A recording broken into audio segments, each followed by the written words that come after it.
So mga tol, 2 araw na nga lang po, magaganap na ang laban ng anak ni Legend Manny Pacquiao na si Jimwell Pacquiao sa Pinchanga Resort and Casino, Temecula, California, USA.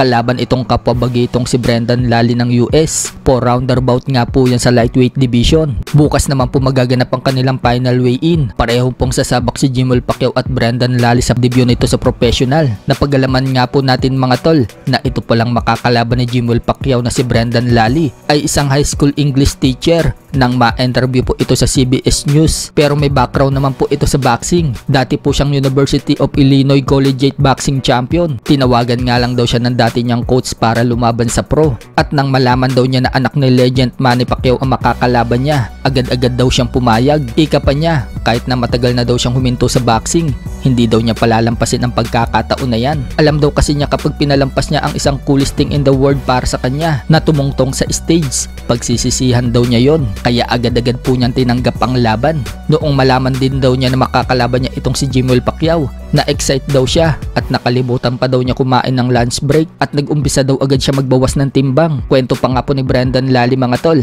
non-stop daw ang kanyang training. Pagkagising daw niya sa umaga, nagbabike na daw siya at magsa-shadow boxing. Tapos pupunta na daw ito sa school para magturo. Pagkatapos daw ng school, dediretso na daw siya sa boxing gym. Pinakita pa nga po ni Brendan Lally ang kanyang sparring at kung paano siya gumalaw. So may galaw nga po itong si Brendan Lally mga tol. Bukod dyan, kwento pa niya, hindi pa man daw siya nasasabihan na lalaban sa pro, talagang lagi na daw siyang pumupunta sa boxing gym. Kapag wala daw klase, tinutulungan daw niya ang coach fighter sa Dark Horse Gym sa Chicago. Tuwing araw daw yan ng Sabado. Sa kabilang banda naman mga tol, may inilabas pong video itong si Marvin Mabait TV ni Manny Pacquiao at Jimwell Pacquiao. Ipinapaalam nga po ni Manny Pacquiao kay Jimwell at mga tao sa paligid, kapag tinamaan ka daw sa panga at na-knockout, okay lang daw yon. Wala daw kasing matibay na panga. Pero kapag ang boksingero daw natalo sa bodega, hindi daw yon tsamba. Kasalanan daw yun ng boxer dahil yung bodega pwede daw yung patibayin. Kaya hindi daw reasonable kung manakot ka sa body shot,